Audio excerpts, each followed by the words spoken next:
Hi, my name's Sharon. This training session is going to take you through working in a pivot table. So let's get started. We are now going to look at a pivot table.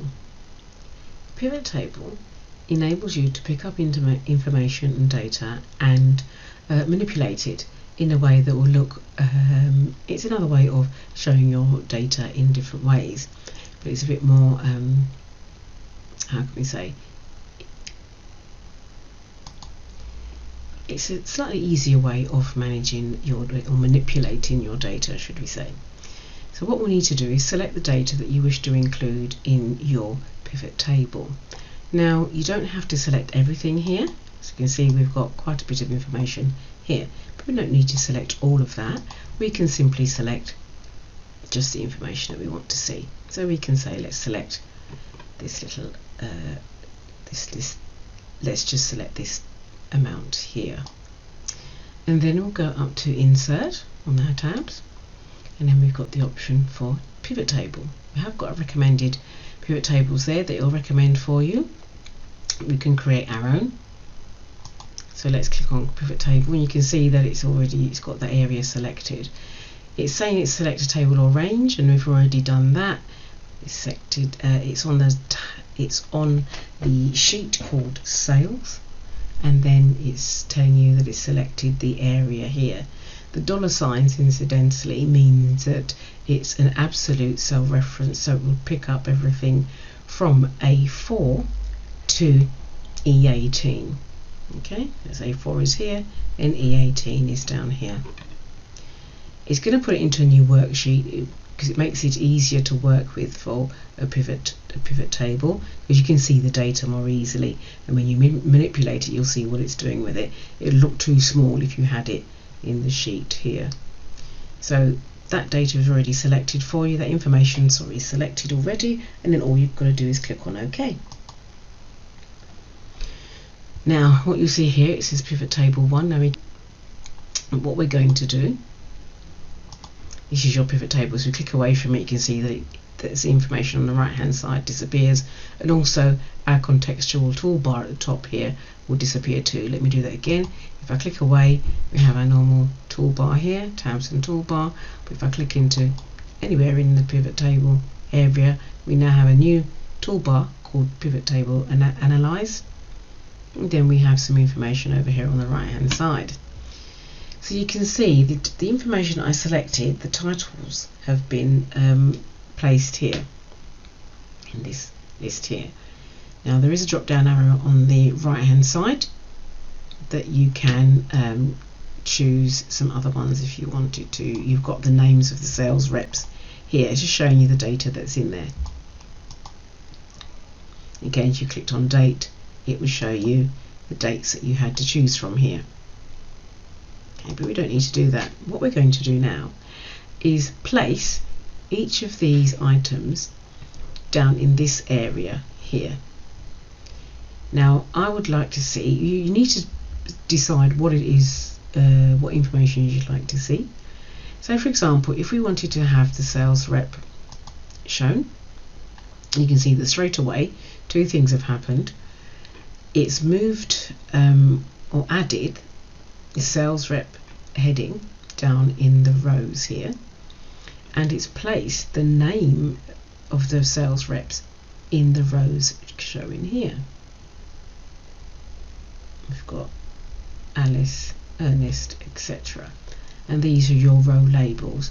The drop down arrows appear again with the names of the sales rep. That's the data behind it. So that's that information. Now what we want to see next is, for example, the month. Now what it's done is again placed the month in the row with the sales rep. However, personally it looks a little bit untidy to me, or it doesn't look clear, the information I'm showing in here. So what I can do over here on the right hand side, instead of accepting that both of them appear as rows, I could say I would like the month to be in a column. So I'll just drag it up here to the right, and instead of it being the month, instead of the month being underneath the sales rep, it is now placed in its own column. So we've got January in B, February under C, March under D, and so on. That looks a little bit better. So what other information have we got?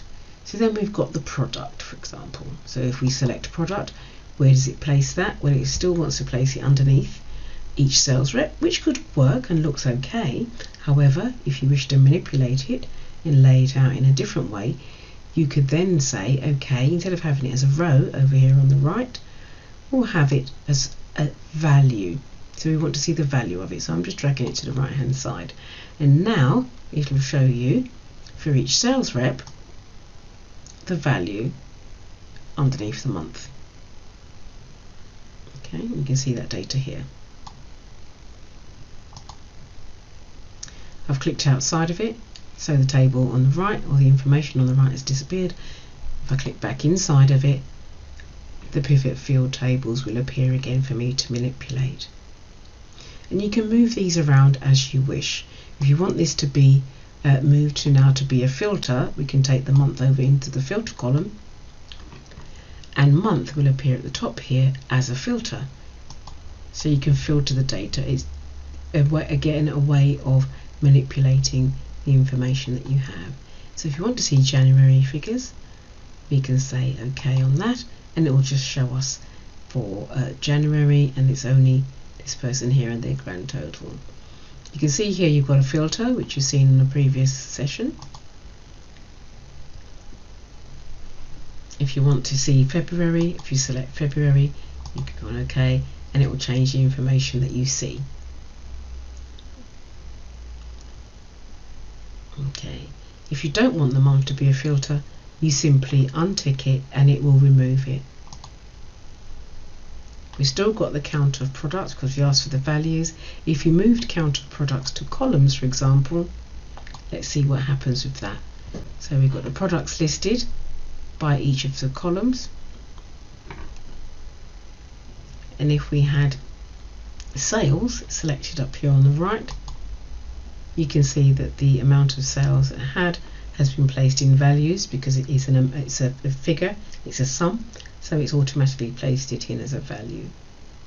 And you can see here these are the values of the sales that have taken place for each item for each of the sales reps. And you can continue to manipulate your data for your pivot table in any way that you require. So let's put them all on and see what it looks like, and then we can then start to manipulate it. So we might put years up in filters, see how that looks. Not keen on that one. I might put date in the filters as well and see how that looks. And they're appearing up here, years and dates are appearing here. And then you can simply select the years that you wish to see and how it lays the data out for you. Okay. To take it off, you can just simply choose all and it goes back. So that's how you look at a pivot table. Now, if you'd like to use one of the recommended pivot tables, it lays it out already for you, so it's less work for you. So all you need to do again is select the information that you wish to put into your pivot table. And this time, when you choose recommended tables on the insert tab, you'll get a list of choices that it's selected for you that you can lay out. So you simply choose the one that you will resemble what you'd like to see. So we've got sum of sales, or we've got sum of sales by sales rep, we've got by product first, we've got by sales rep, we've got by region, etc. So let's go by region. I think that looks okay. So we'll go by region. We've chosen that and then click on OK. Now it's placed it in as another sheet for us, and you can see now that the information is a little bit smaller, and you can see what's happened here. It's chosen the items there. They've already been selected because we asked it to choose to create a pivot table by region, and it's placed the information in these two areas here.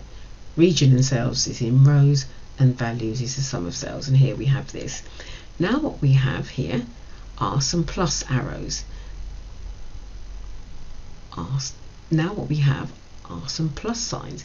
Now if we select that or click on the plus sign, can you see what happens? It opens up the information and you can see what is contained in there. So it's the area and it's showing you the sales rep and the number of sales. If we open up Northeast, we can see that there are 3 sales reps here, and this is their sum of sales for that region, and so on. To close it, you simply click on the plus sign, or the minus sign should I say, and it will close it up for you. You can, of course, once you've selected the table that you want, the pivot table default that you want, you can add your own. So if you wanted to add year, you can do so. You wanted to add purchaser, you can also do so. Okay. But purchaser, where has it gone? I know it's selected, it's got it here as a row. Can you see where it is here? No, it hasn't placed it there. So it doesn't seem to like it. So let's see where it is. And as you can see, if you clicked on the plus sign, it now appears underneath each of the sales reps. The information is there. But you can change this if you want to. Okay, and that's your recommended pivot tables. Hello, it's Sharon. I'm here again. Just to say, I hope you found that session useful and informative. If you'd like to get in touch for more information or to ask some questions, you can contact me at www.sgwebcraft.co.uk or send me an email to Sharon at sgwebcraft.co.uk. Thanks. Speak to you soon.